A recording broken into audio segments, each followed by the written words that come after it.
Le Real Madrid vient de communiquer sur la blessure de son défenseur latéral droit, Dani Carvajal, blessé dans le temps additionnel de la deuxième mi-temps lors du match de la 9e journée de la Liga qui a opposé le Real Madrid au Villarreal. Le défenseur espagnol du Real Madrid, Dani Carvajal, sorti sur civière samedi lors du match de la Liga face à Villarreal, souffre d'une rupture du ligament croisé antérieur du genou droit et 2 autres blessures graves nécessitant une opération, a annoncé le club madrilène dimanche. À la suite des examens effectués sur notre joueur Dani Carvajal par le service médical du Real Madrid, il a été diagnostiqué une rupture du ligament croisé antérieur, une rupture du ligament collatéral externe et une rupture du tendon poplité de la jambe droite, a déclaré le club espagnol dans un communiqué. Le club merengue précise que son indéboulonnable vice-capitaine sera opéré dans les prochains jours, sans estimation de la durée de son absence. Même si le joueur espagnol a confirmé sur son compte Instagram devoir rester plusieurs mois loin des terrains. J'ai hâte à commencer ma récupération et revenir comme une bête.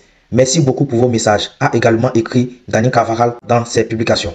Dans la foulée, le Real a annoncé la prolongation de son contrat jusqu'en juin 2026, en lui témoignant tout son soutien et son affection, en lui souhaitant un prompt rétablissement afin que nous puissions à nouveau profiter de son football le plus rapidement possible. Rappelons que le latéral de 32 ans est sorti en larmes sur une civière samedi dans le temps additionnel du match de la Liga contre Villarreal après un choc avec son coéquipier en sélection, Jérémy Pino. Rappelons aussi que lors de ce match, Dani Carvajal n'est pas le seul joueur du Real Madrid sorti sur blessure. Vinicius Junior est sorti aussi sur blessure à l'épaule. Mais jusqu'à présent, le Real Madrid n'a pas encore communiqué sur la blessure de son attaquant Vinicius Junior. On espère que dans les prochaines heures ou bien dans les prochains jours, ils pourront communiquer sur la blessure à l'épaule de l'attaquant brésilien.